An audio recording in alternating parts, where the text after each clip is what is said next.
नमस्कार वाईकरांनो, खास आपल्या सर्वांसाठी. वाईकर शिक्षण, आयुष्य, त्याचबरोबर अनेक सांसारिक जबाबदाऱ्या या साऱ्यांमुळे वाईपासून दूर राहावे लागते. पण वाईकर ही एक आपली वेगळीच जमात आहे, जी आपलं अस्तित्व वाईपासून ते जगातल्या अनेक कानाकोपऱ्यापर्यंत आपलं अस्तित्व टिकवून आहे. मग ते ऐतिहासिक, धार्मिक, साहित्यिक वारसा असो की कृष्णेचा उत्सव असो. यावर्षी तब्बल 2 वर्षांनी कृष्णा गावात आली आणि जणू लग्न झालेली विवाहिताच माहेरी आली. धरणाची दारं उघडली आणि कृष्णा पात्र सोडून आपल्या लेकरांच्या भेटीस आली. इतर ठिकाणांचं माहीत नाही, पण वाईत प्रत्येक ऋतू हा वैविध्येत नटलेला असतो.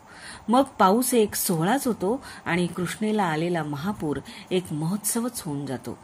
वाईत पूर येणं म्हणजे कुतूहल असतं.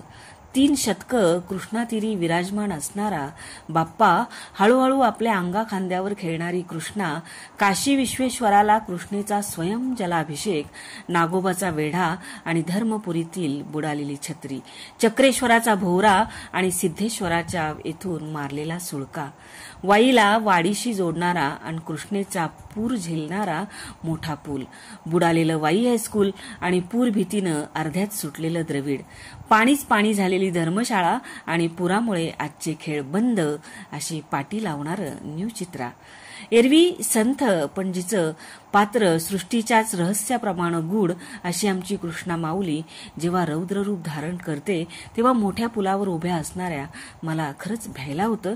पण तिच्या पाण्याचा स्पर्श होताच मातृत्वाचा स्पर्श होतो आणि वाईत जन्मल्याचा अभिमान वाटतो.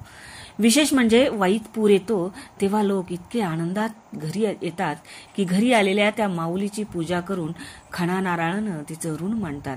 सृष्टीच्या जन्मापासून सुरू असणारा हा प्रवाह वाईकरांवर असाच बरसू देत आणि बाप्पाची कृपा अखंड वाईकरांवर राहू देत आणि कृष्णेचा आशीर्वाद कायम पाठीशी राहू देत. धन्यवाद.